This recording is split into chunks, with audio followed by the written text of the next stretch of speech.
Membuat sayur sop karena anakku lagi sarah. Assalamualaikum, kembali lagi di dapur miniku. Hari ini belanjanya kurang lebih 40.000. Belanja segitu tuh terkadang tidak dipakai buat sekali masak ya.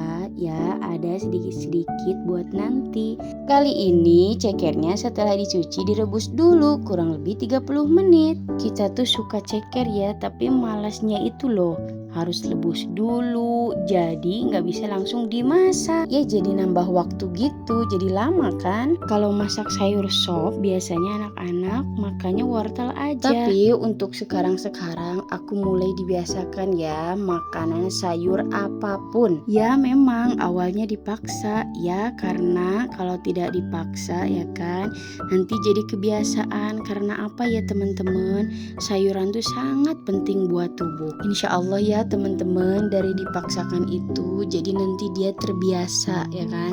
Karena zaman sekarang ngeri ya teman-teman, banyak makanan yang aneh-aneh. Setidaknya ya kita di rumah dikontrol gitu makanannya.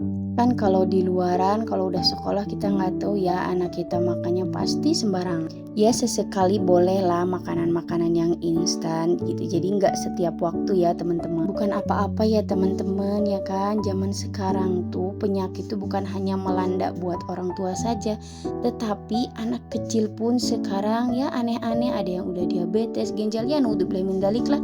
Ngeri kan. Coba tulis di kolom komentar ya teman-teman, anaknya suka makan sayuran apa aja. Sekian dulu ya. Terima kasih yang sudah nonton. Wassalamualaikum. Bye.